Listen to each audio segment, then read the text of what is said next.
dan cara untuk membenahi hati adalah cara hidup Nabi Muhammad SAW. Anda bisa berpihak pada sistem kafir, yaitu sistem Dajjal, atau menentangnya. Jika Anda menentangnya, berarti Anda berada di jalan Islam. Jika Anda tidak mengingkari jalan Islam, dan Anda harus mencari hakikatnya. Karena jalan Islam tidak seperti yang digambarkan sistem pendidikan dan sistem media, maka Anda diperuntukkan bagi jalan Islam. Tak seorang pun bisa membawa Anda ke dalam Islam, dan tak seorang pun bisa menjauhkan Anda dari Islam. Allah adalah sebagaimana prasangka hambanya. Kita semua adalah hamba-hamba Allah, dan di dasar sanubari kita menyadari ini. Karena ketika Allah menciptakan kita dari nurnya Muhammad, Allah berfirman pada seluruh arwah atau nyawa dari seluruh manusia yang akan pernah datang dan pergi dari kehidupan. Bukankah akurat kalian? Alastu birabbikum? Kemudian semua menjawab, ya kami bersaksi, bala syahida. Pertanyaan dan jawaban ini selalu bergema di hati setiap manusia. Di dasar sanubari, siapapun yang mumin mengingat ini, sedangkan siapapun yang kafir mengingkari ini, dan berpura-pura itu tak pernah terjadi. Satu-satunya cara untuk menyadari penghambaan kita kepada Allah secara mutlak, dan artinya Anda tidak akan menghamba pada siapapun atau apapun yang seolah-olah ada selain Allah, adalah dengan mengikuti jalan hidup Nabi Muhammad SAW, hamba Allah yang sempurna. Nabi Muhammad SAW begitu suci, hingga tidak berbayang diterpa sinar matahari. Bila beliau tertawa, cahaya memantul di segenap dinding, keringatnya berwangi kasturi. Beliau selalu terbenam dalam zikir pada Allah, di setiap waktu dan keadaan. Beliau selalu merasa dirinya hina di hadirat Allah. Dialah manusia yang lengkap dan sempurna. Karena itulah cara beliau adalah cara yang terbaik. Tidak ada teladan yang lebih baik untuk menjadi manusia kecuali Muhammad SAW. Tanyakanlah sekarang juga pada diri Anda sendiri. Pertanyaan-pertanyaan yang pasti akan ditanyakan padamu setelah Anda mati. Siapa yang engkau sembah? Siapa teladanmu? Apa sumber petunjukmu? Apa cara hidupmu? Putuskan pilihan Anda sekarang juga. Tidak diketahui kapan tepatnya si Dajjal muncul. Tidak diketahui pula kapan tepatnya Mahdi datang, pemimpin yang terbimbing kebenaran bagi seluruh muslim yang menapaki jejak langkah Nabi Muhammad SAW. Telah disampaikan oleh aulia di zaman ini bahwa Dajjal dan Mahdi sudah hidup di bumi ini, menandakan bahwa pertemuan mereka akan terjadi tidak lama lagi. Berarti juga bahwa saat kebangkitan kembali Nabi Isa alaihissalam segera tiba, namun hanya Allah yang tahu pasti kapan saatnya. Semua bisa terjadi semasa Anda masih hidup atau setelahnya. Yang kita sama-sama pahami adalah, pada pokoknya, ketika Anda hidup di bumi ini, hanya ada dua macam dasar cara hidup. Anda mengikuti jalan kufur atau menempuh jalan Islam. Abu Hurairah radhiyallahu anhu mengabarkan, Nabi Muhammad SAW bersabda, para nabi bersaudara, ibu-ibu mereka berbeda namun perkehidupan mereka satu. Aku adalah yang terdekat kepada Isa putra Maryam, karena tidak ada nabi lain di antara beliau dengan aku. Dia akan datang lagi, dan ketika melihatnya, kalian akan mengenalinya. Tingginya sedang, kulitnya putih, kemerahan. Dia akan mengenakan 2 lembar pakaian, rambutnya akan nampak basah. Dia akan menghancurkan salib, membunuh babi, menghapus jizyah, mengajak manusia kepada Islam pada masa beliau. Beliau akan mengakhiri semua agama dan sekte selain Islam, dan beliau akan menghancurkan Dajjal. Kemudian akan berlaku kedamaian dan keamanan di bumi, sehingga singa akan merumput bersama unta, macan bersama sapi, dan serigala bersama kambing, anak-anak akan bermain dengan ular tanpa bahaya, Nabi Isa akan menetap selama 40 tahun lalu wafat, dan para muslim akan mendoakan beliau. Diriwayatkan oleh Ibnu Hanbal. An-Nuwas bin Sam'an radhiyallahu anhu mengabarkan, suatu pagi Nabi SAW bercakap tentang Dajjal. Kadang beliau menerangkannya sebagai perkara remeh, dan terkadang beliau menerangkannya dengan begitu mengerikan, hingga kami menyangka bahwa Dajjal ada di rimbunan pohon kurma dekat kami. Ketika kemudian kami menghadap kepada beliau, Nabi membaca ketakutan di wajah-wajah kami, dan bertanya, kenapakah kalian? Kami berkata, ya Rasulullah, pagi ini engkau telah bercakap tentang Dajjal. Kadang engkau menerangkannya sebagai perkara remeh, dan terkadang engkau menerangkannya dengan begitu mengerikan, hingga kami menyangka bahwa Dajjal ada di rimbunan pohon kurma dekat kami. Nabi Shallallahu Alaihi Wasallam bersabda, "Aku khawatir untuk kalian dalam perkara-perkara selain Dajjal. Kalau dia muncul di saat aku masih bersama kalian, aku akan melawannya demi kalian. Namun, bila dia muncul ketika aku tidak bersama kalian, maka setiap orang harus membela diri masing-masing. Dan Allah akan melindungi semua muslim demi aku. Dajjal akan muncul sebagai pemuda, rambutnya pendek dan melihat liut, satu matanya mengamban. Bagiku dia nampak seperti Abel Uzza bin Katan. Siapapun dari kalian yang masih hidup hingga melihatnya harus membaca ayat permulaan surat Al-Kahfi. Dajjal akan muncul di antara Syria dan Irak.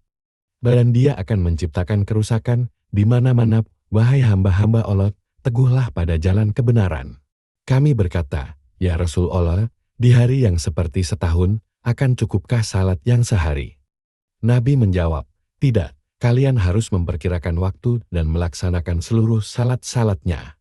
Kami bertanya, "Ya Rasulullah, seberapa cepatkah langkahnya di bumi?" Nabi menjawab, "Secepat awan tertiup angin, Dajjal akan datang pada suatu kaum dan menyeru mereka kepada agama palsu. Mereka akan percaya padanya dan menaatinya. Maka dia akan menyuruh langit dan turunlah hujan. Dia akan menyuruh bumi dan tumbuhlah hasil panen. Dan setelah memakan hasil panen itu, ternak mereka akan pulang kandang dengan susu penuh dan badan gemuk. Kemudian Dajjal akan datang kepada kaum yang lain dan menyeru mereka kepada agama palsu. Namun mereka menolak seruan itu, maka Dajjal akan meninggalkan mereka. Dan mereka akan menderita kelaparan dan kemiskinan. Lalu Dajjal akan melewati daerah tandus dan berkata, "Keluarkan khazanah-khazanahmu." Maka keluarlah kekayaan bumi seolah serombongan lebah. Lalu dia memanggil seseorang yang muda belia. Dia akan membelah dua orang tersebut dengan pedang dan menjauhkan dua bagian tubuh itu sejauh jangkauan anak panah. Kemudian dia akan memanggil pemuda itu, dan pemuda itu akan datang berlari sambil tertawa. Pada saat itulah, Allah akan mengirimkan Al-Masih putra Maryam. Dia akan turun dari menara putih di timur Damaskus. Dia mengenakan dua lembar pakaian yang dicelup safron. Dia meletakkan kedua tangannya di sayap dua malaikat. Ketika dia menundukkan kepalanya, butir-butir keringat akan berjatuhan. Dan ketika dia mengangkat kepalanya, butiran seolah mutiara akan bertaburan darinya. Setiap kafir yang menghirup wangi beliau akan mati, dan nafasnya akan mencapai sejauh pandangan matanya. Dia akan mencari-cari Dajjal hingga ditemukan di gerbang Lut menurut Bible, Leida, kini disebut Lot. Di sanalah Nabi Isa alaihi salam membunuh Dajjal. Kemudian kaum yang telah dilindungi Allah akan mendatangi Isa putra Maryam, dan dia akan menyapu wajah-wajah mereka, artinya menyapu bekas-bekas penderitaan di wajah mereka, dan menyampaikan pada mereka tentang derajat mereka di jannah. Pada saat itu Allah akan berfirman pada Isa, "Aku telah menghadirkan beberapa pelayan-pelayanku yang tak seorang pun dari mereka mampu berperang. Selamatkan pelayan-pelayanku ini ke atur." Kemudian Allah akan menurunkan Gog dan Magog. Mereka akan bergerombol turun dari setiap lereng. Yang pertama dari mereka akan melewati di Danau Tiberia dan akan meminum sebagian airnya. Kemudian yang terakhir dari mereka akan melewati danau yang sama dan berkata, "Biasanya di sini ada airnya." Isa Nabi Allah dan para sahabatnya akan dikepung sehingga bagi mereka sebuah kepala sapi lebih berharga daripada 100 dinar bagi kalian sekarang. Kemudian Isa dan para sahabatnya akan berdoa kepada Allah, dan Allah akan mengirimkan serangga-serangga yang akan menggigit leher-leher Gog dan Magog, hingga esok paginya mereka semua musnah habis. Kemudian Isa dan para sahabatnya akan keluar dan menyaksikan bahwa tidak ada satupun sudut atau celah yang terbebaskan dari bau amis busuk mereka. Kemudian Isa dan para sahabatnya akan berdoa lagi kepada Allah, dan Allah akan mengirimkan burung-burung sebesar leher unta. Burung-burung itu akan mencengkram bangkai-bangkai Gog dan Magog, dan melemparkannya kemanapun sekehendak Allah. Kemudian Allah akan menurunkan hujan yang tidak bisa dilakukan oleh satupun rumah atau tenda, dan bumi akan terbilas, hingga nampak seolah cermin. Kemudian bumi akan diperintahkan untuk mengeluarkan buah-buahan dan mengembalikan keberkahannya. Pada hari itu, sekelompok orang akan dapat kenyang memakan sebuah delima dan berenang di bawah kulitnya, artinya buah itu begitu besar. Seekor unta perah akan mengeluarkan susu sedemikian banyaknya, sehingga seluruh bangsa akan dapat meminumnya. Seekor sapi akan mengeluarkan susu sedemikian banyaknya, sehingga seluruh suku akan dapat meminumnya. seekor kambing akan mengeluarkan susu sedemikian banyaknya, sehingga seluruh keluarga akan dapat meminumnya. Pada saat itu, Allah akan menghembuskan angin yang nyaman, yang akan menyejukkan mereka, bahkan hingga ke sela-sela ketiaknya, dan angin ini yang akan mencabut nyawa setiap muslim, yang tersisa hanyalah orang-orang yang paling jahat, mereka akan bersetubuh seperti bagal. Maka kiamat akan datang menimpa mereka, diriwayatkan oleh Muslim.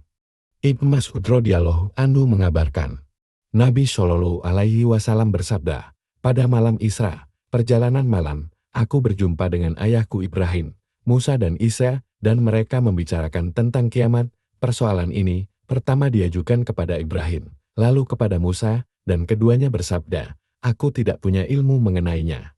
Kemudian persoalan itu diajukan kepada Isa, dan dia berkata, tak seorang pun mengetahui saatnya kecuali Allah. Apa yang Tuhanku ceritakan padaku adalah bahwa akan muncul Dajjal, dan ketika Dajjal melihatku dia akan meleleh bak timah. Allah akan membinasakan Dajjal, ketika dia melihatku, para muslim akan berperang dengan kafirun, bahkan pohon dan batu akan berkata, hai muslim, di sini ada kafir bersembunyi di balik saya, kemari dan bunuhlah ia. Allah akan menghancurkan kafirun, dan orang-orang akan pulang ke persadanya. Kemudian Gog dan Magog muncul dari segenap penjuru, memakan dan meminum segala yang mereka temukan. Orang-orang akan mengadu kepadaku, maka aku berdoa kepada Allah dan Dia akan memusnahkannya, sehingga bumi dipenuhi bau amis mereka.